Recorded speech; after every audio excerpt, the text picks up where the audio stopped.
This is Voice of the Bus, Mark Johnson, and you're listening to the Folsom Frenzy Podcast. But other than that, it's been obvious improvement week over week. And if we keep playing that way, there is no reason for us to not win out, right? If we keep playing that way, we have to keep getting better each week, of course, right? And the next 2 weeks are pivotal. Welcome to the Folsom Frenzy Podcast. My name's Chase. I'm here with Sreyas, and we are a short crew tonight. Jake and Topher, I guess, just couldn't be bothered to celebrate what was an absolutely crazy dominant win for the Buffaloes this past weekend at Arizona. 34-7, the final score. And frankly, I mean, we could have probably run it up further. That game felt like it was dominated from start to finish. But just to kind of get us started, I think, on previous episodes, we talked about it's really important, it feels like, especially for this team, for whatever reason, to start fast. And this was a game where we absolutely had the opportunity to do that. And I don't necessarily hate Arizona going for the onside kick, but I certainly love that we were able to have a hands team that was paying enough attention to recover it. Looked a little touch and go there for just a second, but at the end of the day, we recovered it and we made them pay for it and never really looked back. So, Sreyas, what are your thoughts on the lunatic onside kick? I think probably, statistically, it's not a horrible move if you think you can catch them off guard. It's a gutsy call, right? It's a gutsy call. I've been vocal on this pod about rewarding aggressive coaching, right? And I think that's an example of aggressive coaching right there. You're trying to get off to a good start. Now, I did watch Coach Prime's presser, and he did call that out as like, oh, that's kind of disrespectful. I think they're unprepared. So from that aspect, it's honestly, it was a great play. I think it was Brandon Hood, number 26, who is he's like not even on the depth chart as running back. So what a huge situation for him to be in and be able to recover that and then give us just fantastic field position. And then I also have to say the one sack that we took in the entire game was on that first drive. So even with the onside kick and having the great field position, we were very close to putting ourselves behind the stick at the start of the game. But then Shedeur connected with LeJohntay, which was a recurring theme of the whole game. Wow, that was the LeJohntay Wester game. I know LeJohntay caught that Hail Mary, but man, like what a huge game I have in front of me. 8 receptions for 127 yards on 15.9 yards per reception. What a game for him. And then to be able to punch it in there with a running play and then set the tone for how the rest of the game would go running the ball. Wow. What a fantastic performance running the ball. And even Charlie Offerdahl got in the action at the end, and we were super happy to see that, weren't we, Chase? Yeah, and let's break down the offense a little bit more, and then we can kind of move through each segment. But just some quick statistic highlights. Shedeur, 250 yards, 23 of 33 passing. I think that's the most incompletions I've seen from him maybe all season. It feels like he's always completing like almost all of his passes, but can't be upset with that. 2 touchdowns, 2 interceptions. I don't know if they were, necessarily back-breaking interceptions or anything along those lines. But really the limit to. Yeah, the second one definitely was not back-breaking. That was just a tip ball that went straight up in the air. And frankly, like we got some yards from him actually making the catch instead of him knocking down his Luttrell on Arizona who made that play. First one could have been bad. That was third and 16. And we had just, I want to say this was like we're returning serve on turnovers and just got the ball back on a turnover. And then Shedeur throws. Honestly, that was another kind of not so good interception. It looked like he was kind of throwing a double coverage there, and it was kind of doomed from the start. But our defense just, and I know I'm kind of all over the place right now, but the defense really, really tightened up there to kind of mask some of those issues that we saw. And Shedeur overall at the end of the game, he still ended up having a really good game. I think responsible for 3 touchdowns, including a rushing touchdown.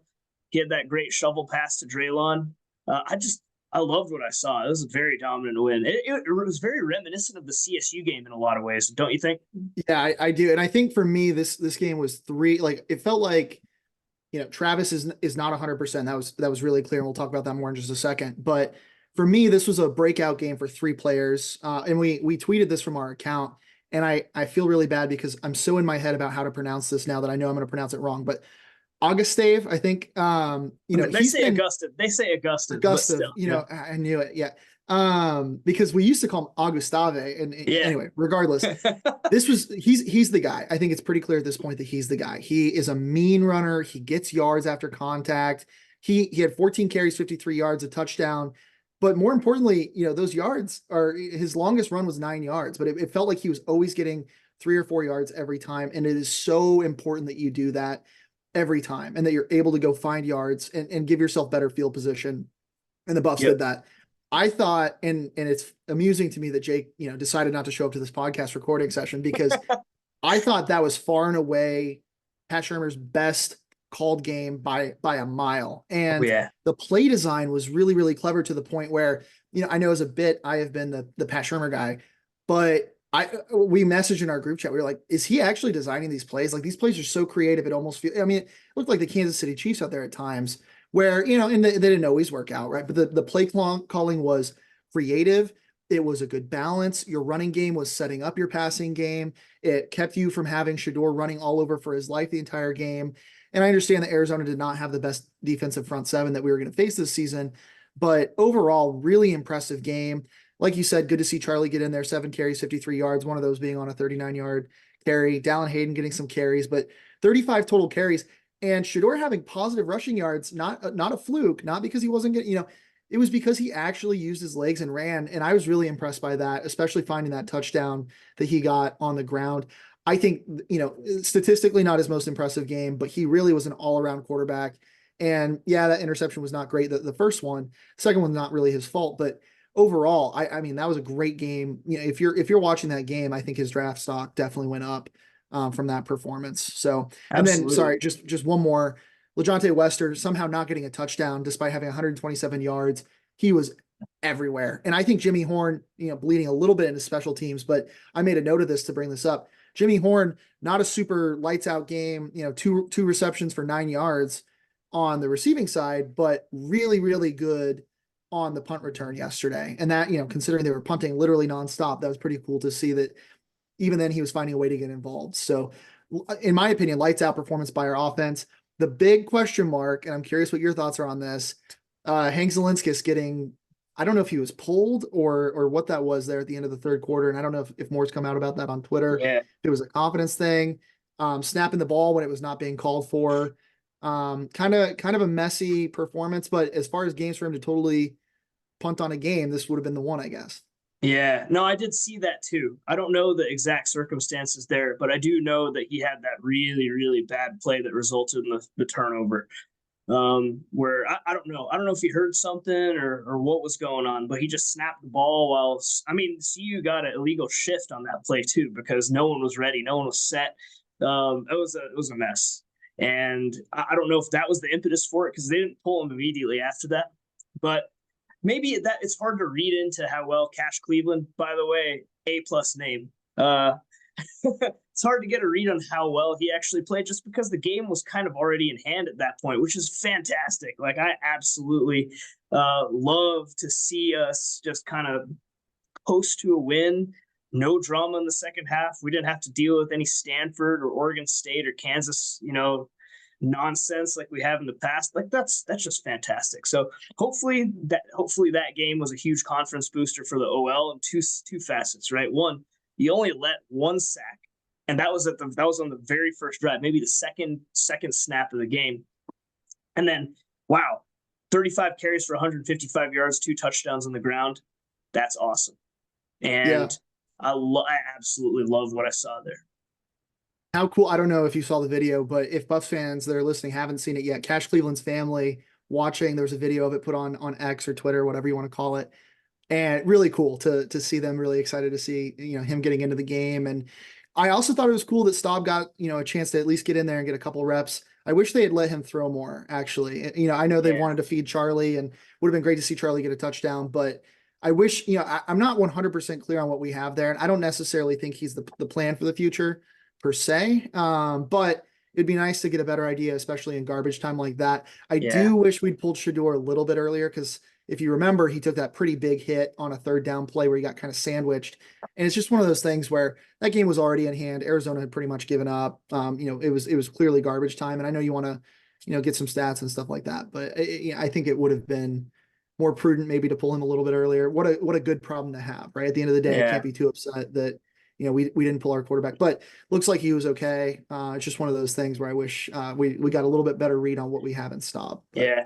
Before we go to defense, I'll say Staub, whenever he's come in, he's been kind of like a human victory cigar / human victory cigar for the other team, where they just kind of put him in and let him hand the ball off a few times. Then I think they even put in Destin Wade at the end of the game to take the final knee. So it's interesting. I happened to be watching the game with a bunch of CU haters. It's kind of interesting how that works. So I play baseball, like Sunday League baseball, and so we had our little end of season party yesterday. And so they were all like, "Oh, see, Coach Prime only throws the ball when he has his son in the game." Blah blah blah. I'm like, okay, dude, come on. We're up 34-7. You still can't stop hating. All right. That seems like a you problem to me. He could literally, and if he had thrown the ball, they would have gone, why is he trying to run up the score, right? No matter what, it's never good enough. You can't win. And honestly, this is just a side note. With that game, it really feels like if the narrative about CU is that they're a bunch of showboating jerks and that there are all these terrible things about how Prime's classless and all this stuff. If no one was paying attention, I'm sure no one was paying attention to that, because no one pays attention to us when we dominate and we play well, right? It's only when we get dominated or when some weird controversy happens.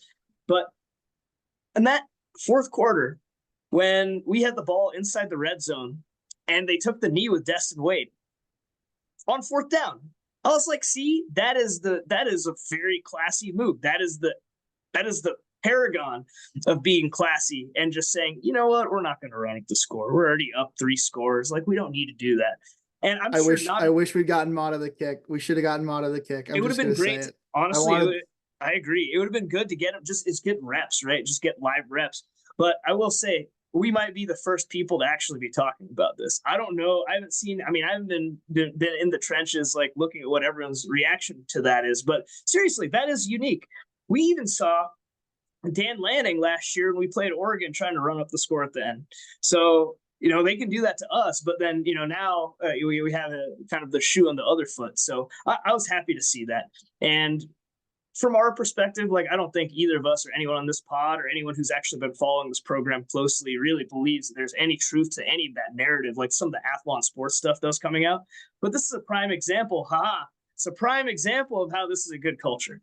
I'm really. I don't believe for a second that was an accidental on there. But all right, well then let's move to defense. Yeah, absolutely lights out performance by the defense, and I think this was another tweet that we posted, but they had a long drive. We bailed them out on penalty. I mean, without that penalty, I think it's possible we blank Arizona, which would have been awesome for a lot of reasons. But I was really proud of. They got punched in the face with that long drive where they had a lot of opportunities to get off the field. They didn't do it, ended up giving the score, and no problem. Like they responded and went out and executed, and Arizona never got even, I don't remember getting them getting particularly close to the end zone. It's also nice to see former CU player Montana Lamonius Craig have absolutely zero impact on the game. Might as well not have been there. Yeah, no catches, right? Really thrilled that he transferred. 0 catches. No statistics, like he never existed, which was a refreshing change after what Dylan Edwards did the week before. But this was also, and maybe this is not defense specific, but we played K-State, and even after when we did our review, we were like, that was a good football team. K-State's a good football team. We hung in there. I was pretty proud of that performance. None of us were super down about that. I know a lot of people were, but and it would have been nice to be able to control our destiny, and so I get it. But that was not a bad loss.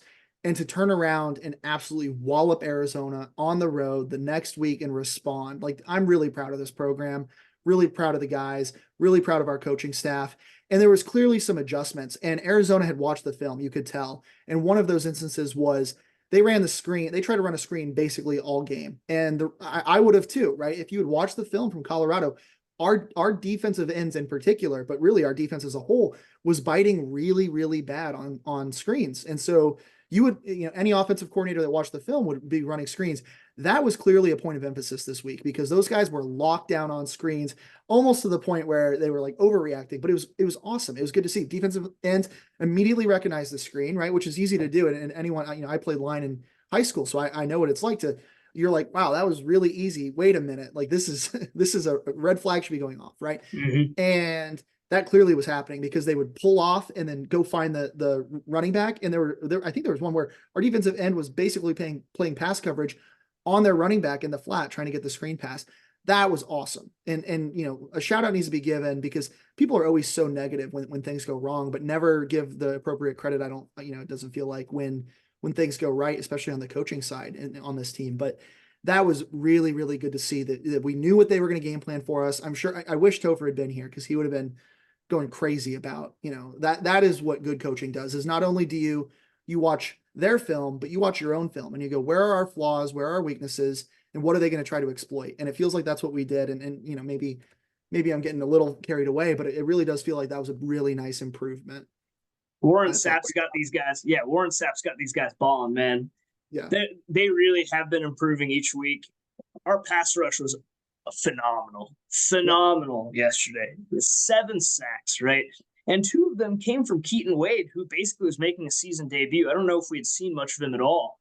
And he put up some numbers. I don't know what context for them, but he had some numbers at Kentucky before he came here. But he looked, I mean, that was 2 big sacks too. I mean, every sack is big in its own way because you're stacking the odds further and further against the offense. But man, getting those 7 sacks in, that was absolutely fantastic. Shutting down Tedero McMillan, which was something that we had talked about in our preview last week as something that we absolutely needed to do. And I'm seeing here 5 catches for 38 yards. He did have another game earlier this year against NAU. I don't know if he got hurt or something in that game where he had 2 catches for 11. But other than that, it was a season low, which is extra amazing when you consider the fact that Travis Hunter, I mean, I don't think Travis Hunter was on him in the first half anyways, but he was out obviously the entire second half. Colton Hood, what a performance for him, man. Like I know it's just like sudden change in voice there, but I just, wow, what a that tackle that he had. I was in the fourth quarter, Chase, where it was like 3rd and long, and I think Fafita made a pass underneath to Chris Hunter, and then Colton Hood just picks the guy up. I mean, straight up picks the guy up and throws him down. And then maybe not that long after that, maybe it was the next possession or something, he just has that awesome pick where he's just displayed his closing speed. Like, look at that closing. If you go watch that highlight again, that is super, super impressive because the receiver was open, but he anticipated where the ball was going to be. The receiver didn't come back enough for it. And he just closed on that ball, stole it from him, and almost took it to the house.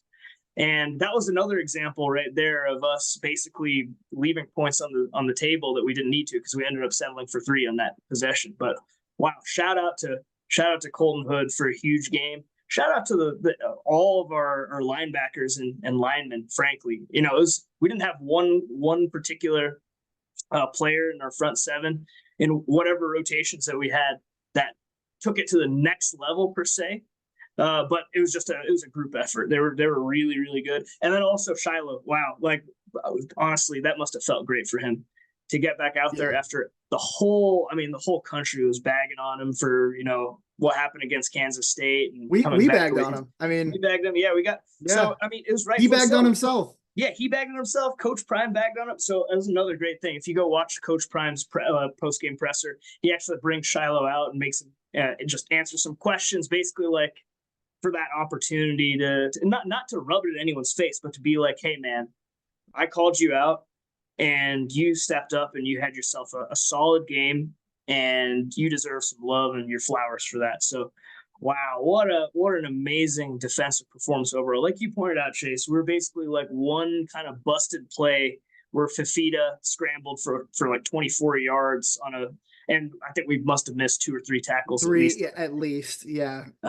So we were that away from possibly pitching a shutout, which is wild. Like, when was the last? Honestly, someone else might be able to look this up faster, but I don't remember the last time we shut out a Power 5. Oh, it might have been Arizona actually, because Arizona back in 2021 where we shut them out. That might be the only other time I can remember in recent memory where we shut out a conference opponent, much less. So super impressive.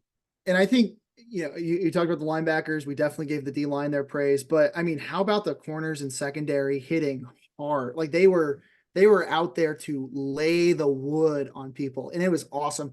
And I think, I can't even decide who deserves more credit, if it's Hill Green or Silman Craig, but those guys were out there laying wood out there. 8 and 7 tackles apiece. Nikai Hill Green with a sack as well. I mean, those guys were out there everywhere. But to your point, like with Hood and with Augustive, and like these are underclassmen. And so the whole narrative around the program right now is this is the year, right? Because you have to win this year, and then Coach Prime's either going to leave or the talent's going to be at such a deficit that you're going to have to rebuild. I don't know about that, especially in the world with the transfer portals. These young guys look really, really good. And I think we have some question marks at some positions like quarterback, and we'll talk about this to death over the offseason. But I am, seeing some of these guys not only get opportunities, but when they get opportunities, go out there and perform, right? Even in our wide receiver core, right? Like we've got young guys that got an opportunity, right? Because Travis isn't playing, and some guys getting the hands on the ball, and there's only one ball to get around. And so it's hard to know, like, what do these guys look like? And, who knows if they'll stay, and that's just kind of the nature of college football these days. But I think the future is brighter than people realize. And I know that's not the point of this episode, but I just wanted to make sure I got it in there. But yeah, defense lights out. They made Fifita look frankly terrible. I thought, he extended some plays, but they really punished him for, if you're going to hold the ball forever, which he does, like even worse than Shador. If you're going to hold the ball forever. So no, yeah. Worse is relative, right? Because sometimes when you do that, you can make plays and extend plays and do all that. But yeah, they said that he had the longest, I don't know the exact term, but he holds on to the ball longer than any other quarterback in the entire country, like an FBS. And they punished him for it, right? And this is a team that, I mean, these were the wins that we wanted. And the fact that and again, we're letting go of hell, and I don't want to get you started, certainly, but the fact that we had to be nervous going into the second half, I'll admit it. You probably were as well. Our group chat was more nervous. Everyone was nervous because these are the types of games where Colorado dominates in the first half and then just disappears in the second half. And it's worth mentioning, we only scored 6 points in the second half, right? We went into halftime up 28-7, but it didn't really matter. We were kind of playing weren't playing necessarily the entire playbook. Travis was out, so on and so forth. But that was a great win from start to finish, where it felt like we were in control and dominating, to the point where I thought about changing channels in the fourth quarter, because some of the other games going on, and this will probably be our worst ratings. Yeah. This will probably be our worst ratings game of the entire season. In fact, I can pretty much guarantee it. But regardless, I mean, those are the types of ways that we want to win. Oh, and by the way, Coach Prime through 7 games has 5 wins, and it looks like we're going to pick up a lot more. So all the haters are absolutely punching the air right now, furious. And I'm willing to say, everyone's really nervous about, we get to 5 wins. We've seen this before, certainly, but I mean, this team looks like a team that is going to, I think we could win out. And, I don't want to overstate and get dramatic or anything like that, but this team looks like a team that could genuinely, truly win out and make some noise. So we're not eking out, right? We're not eking out these wins against opponents that we're clearly better than, which is really funny to say, because we were actually underdogs in that game. Again, just like UCF. Mm-hmm. Something weird is going on with Vegas. I love it. Yeah, I love it because I'm getting free paid money every week. It's free money. Oh my God, am I getting paid? That's wild. Did we hit the over against Kansas State too? No, I don't think we did. We covered against Kansas State. We did cover? I don't remember if the over hit, but yeah, we covered Kansas State. I was on the money. Outside the scope of this podcast, I was on the money line. Was certainly on the money line against Arizona, right? The fact that we were dogs in this game was crazy to me, because I'm looking at this team and I'm like, we hung in there with K-State. We probably should have beaten K-State, and K-State absolutely club thumped Arizona. And so, just looking at these, and the Big 12 is wide open. There's no team in the Big 12 right now where I feel like, I really do think K-State, maybe BYU a little bit, but K-State was the test, and we hung in there. Obviously it was a loss, but that game could have, you play that game 100 times, I think we win that game about 50. So, I just don't see any teams that are so scary. At the beginning of the season, we were really scared about. We were all scared about. I think we all picked Arizona to be a loss. Arizona was supposed to be the big scary team. Yep. And last week that obviously wasn't the case, right? Things changed in the Big 12, but this conference is as wide open as we thought, and I really do think, I really do think we should be there in Dallas, and I'm ready to say, and this could be the hot take, and we might clip this and put it on Twitter, but if the Buffs don't get to a bowl game this year, I will boil and eat this hat that I'm wearing right now on All the live right. stream, because it's just not. Good take. The Buffs are bowling, and I'm we'll see you there, because there's no way in hell I'm missing that game. So yeah. Are you familiar with BWalk? Okay, so on All Buffs, I don't frequent All Buffs anymore, but many years ago, 2018 actually, it was the early third quarter of the Oregon State game, this guy named BWalk started a thread that said, "How great does it feel to be bowling?" And then we ended up blowing that game up 31-3, and then we lost out.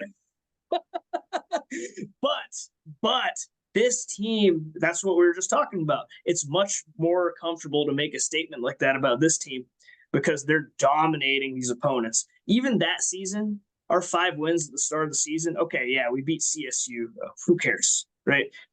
I think we beat like Idaho State or New Hampshire. It was New Hampshire is what it was. Come on, you beat an FCS opponent that's not like a FCS annual power, so to speak, right?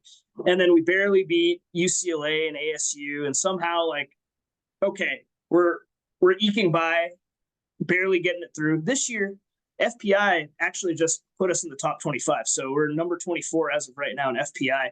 And the bigger picture here is, it is clear that the rebuild is working. It is clear that it's working. Everyone wanted to hit last year, and I guess what we're learning is that it is possible because we saw like Indiana doing that this year. My goodness, how impressive is Indiana? Maybe the best story in college football. Going from where they were under Tom Allen the last 3 years after Michael Penix left to 7-0 and legitimately has playoff aspirations. Like FPI is predicting 11 wins out of them now, which is incredible. They just flat out destroyed Nebraska. I mean, 56-7, just flat out destroyed. Like, it was never a game. Shame. What a heartbreaker. You really hate to see it. Jake is so upset. Yeah, I know. We couldn't even make fun of him for it. I know, not to his face. So, anyways, the greater point though is we are building something here, and it's not happening at the same rate as what's happening at Indiana, but it's happening. It is very, very clearly happening. Going from what we were in 2022 to starting off 3-0, I get ending 1-8, but then playing really, really tough backloaded schedule, and having what happened against Stanford. I mean, that's a backbreaker, and our offensive line being a sieve. But this year, sure, we were right to all be concerned after the Nebraska game, because Nebraska came out and flat out punched us in the mouth, and they were very impressive in that game, and they probably thought much higher expectations for the rest of their season based on that game. But ever since then, maybe really since the second half of that game, there's definitely marked week over week improvements in pretty much every facet of the game, save kind of what happened against Kansas State, because, man, Kansas State just has an amazing running back. Like, he's just an absolute beast. Avery Johnson, we went and talked about this last week when we were all in person. Like, he made some really impressive throws, like, that he really needed to make, and they had some really clever play design to get some of those wheel routes to work, even though we should have been ready for it and whatnot. But other than that, it's been obvious improvement week over week. And if we keep playing that way, there is no reason for us to not win out, right? If we keep playing that way, we have to keep getting better each week, of course, right? And the next 2 weeks are pivotal, because now you're playing 2 teams that are both 3-1 in conference, right? You have Cincinnati, who's, wow, they are way better than anyone thought. They're way better, 1 game from bowling, I think. And then you have Texas Tech at Texas Tech. So you got some big opportunities there. Texas Tech got smashed by Baylor, so they might be reeling a little bit. They kind of, what we saw at Texas Tech at the start of the season was a little bit of fool's gold, unfortunately for them, because they eked out wins against Abilene Christian, and then eked out a bunch of different conference wins against not some of the higher ranked conference teams. And maybe they're coming back to earth now a little bit, but either way, they're 3-1 teams. So that's a huge opportunity here. And I'm just very excited to see this program have a positive trajectory. Like Chase, you said, it's not just a completely senior loaded team. We have some talent that's coming in that's sophomores or juniors. And we know that Prime is going to do work in the portal. So even if Staub's not the guy next year, he will find a quarterback. I'm sure of it. And as long as he wants to be here, we'll have him here because it's clear that he's a program builder.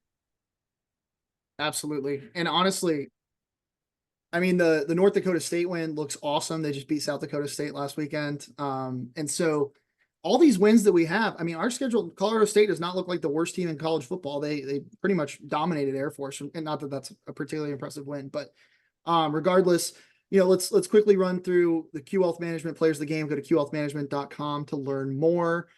Financial services with people that are just as passionate about the Buffs as you are. So I think, we're just shooting from the hip here, but I want to give the offensive player of the game to Augustive, and please tell me how to pronounce that because it's so in my head. Yeah. Augustive. Okay. That's cool. that's how they all say it. So, on offense, on defense, I think we got to give it on defense just to the defensive line generally, maybe. I don't know. Who you got? I want to give it to Hood. Like, Hood had that, not just the pick, but that huge tackle. He was all over the place yesterday. I was really impressed with it. I'll give it to Hood. And then I'll contest offense for LeJohntay as well. I thought that was the LeJohntay Wester game. Augustin. So the key though is being able to run the ball with consistency. That really did change our whole offense. So I don't mind that pick at all. I think that he did give us that consistent element of positive 3 or 4 yards per carry that we badly needed. But that was definitely the LeJohntay Wester game to me. And if we're going to limit Travis Hunter a little bit until he gets to 100%. Look for him to continue shining. Absolutely. And also Will Shepherd, we didn't talk about this, but that one-handed catch was incredible. Yeah. And, in some ways, maybe he's better with one hand than two because he's had a couple clunkers in the last few games. But man, that was an amazing catch. And I mean, so many people could have gone this way. We could have gone a lot of different ways. So, if you would have a different player, please let us know in the YouTube comments, because I'm curious to see what people think on special teams. It's either got to be the hands team on that early recovery for getting the game started. But I really do think Jimmy Horn, 3 returns for an average of 11.3 yards. Basically every time. His longest was 18. Every time he was getting us 8, 9, 10 yards. And that's huge. Like, that makes such a big difference on field position. That's like 2 first downs, It's and really, I mean, it really helps with the flow of the game. I mean, it really is important, especially considering early in the season, we were letting the ball go over our heads and losing out on it. So, let's do a quick preview on Cincinnati. We did actually have the opportunity to talk to the Cincinnati guys preseason and did a joint podcast with them. So if you guys are curious, go give that a listen. But for this game in particular, Colorado is a -3.5 point favorite, over under 57.5 points in Boulder, Colorado. I actually, my hot take before we do the full preview, I think there might be, other than, I think the most out of town fans for any of our games this season is going to be for the Cincinnati game. I think they're going to travel a lot better than people realize. And I think it's going to be a little bit less of a pro Boulder audience, but maybe that doesn't matter. CU's been playing really well on the road. With that being said, I'm still not convinced by Cincinnati. I understand they're 5-2. I understand that they're 3-1 in conference, but even when we were guesting on their podcast, their hosts were like, this team is horrible. We're going to be horrible. And I just don't believe it. I think it's a little bit smoke and mirrors. They've beaten Arizona State. They've beaten UCF. They lost to Texas Tech, the worst team to ever exist in college football ever. I don't know. I just don't see it. I mean, you beat Miami of Ohio. Congratulations. You beat Houston. You've played the nobodies of college football. And I think we're going to kill them. I think this team is feeling hot. I think this team's feeling confident. I think this is going to be a 40-3 game. And maybe I'm just feeling myself too much after that Arizona win, but I think we're going to kill them. We are more talented at every single position, and their quarterbacks played pretty well this year. But again, you're playing scarecrows. Like, you're playing some of the worst teams in the Big 12. Your schedule's not been that impressive. I think what we did last year, where we started hot and then fell off, is what's going to happen to Cincinnati. And I think we win this one big. Yeah. One thing that is notable about the Big 12 right now is that all the teams that are on the upper side, and this is kind of obvious when you say it out, but all the teams in the upper half of the conference are beating teams that are all like 1-3 or 0-4 in conference. And of course, that kind of makes sense when you think about it. But part of the reason why this chaos is happening is because usually you're used to these conferences being smaller. and every team matching up against every other team. But now you have like half the conference only playing one half of the conference. It's not even like there's divisions, right? Now there's even less, it's a more unbalanced schedule even, right? Like we don't play BYU, we don't play Iowa State, we don't play Houston, we don't play ASU. There's a bunch of teams that we don't ever play. And so it's going to lead to some chaos like this where you just can't really get a good read on how a team actually is so far. And some could even argue that with CU, right? Because Baylor finally had a big win. Shout out to them. And they've had a lot of just like gut punch losses where they're felt like they should have won. CU definitely should have won that game. It shouldn't have come down to the Hail Mary because of the way that the yardage discrepancy was. We definitely had that game, but they easily could have won that game. And so when you look at our schedule too, it's like Kansas State was the only team that we played so far that's super, super impressive, and we found a way to lose that one in the end. So I could see someone from Cincinnati kind of making that same claim about us. But I think the difference is when we've won, we have flat out dominated, right? So obviously 34-7 against Arizona, 48-21 against UCF. And then our non-conference, we played a really good North Dakota State team. At Nebraska, like I don't care what anyone says, right? That was definitely Nebraska's Super Bowl. They showed up to that game. They were super motivated. Their whole fan base. I mean, there's a reason their fan base is still in our comments, like to this day, despite the fact that they just got destroyed 56-7. That was their Super Bowl. That was the game they cared about most. That was the game they showed up. They played with their hair on fire at the beginning. We got punched in the mouth. We lost. And it happens on the road especially, but that's kind of an inexplicable outcome. Like that's an explicable outcome when you have that level of motivation.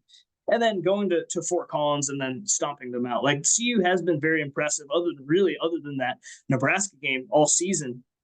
So with that in mind, when you look at that discrepancy, it does seem, and maybe this is biased, but it does seem like we certainly have the edge here. And this is an opportunity for us to finally go put together a full game at home and dominate at home, because we have not dominated a game at home yet this season. And I think something in the 31-7, 31-14 range, I'll say 31-14 is totally within the realm of possibility, especially if our defense continues to improve the way they have and our offense clicks. Like like you pointed out earlier, though, second half, maybe it wasn't so great.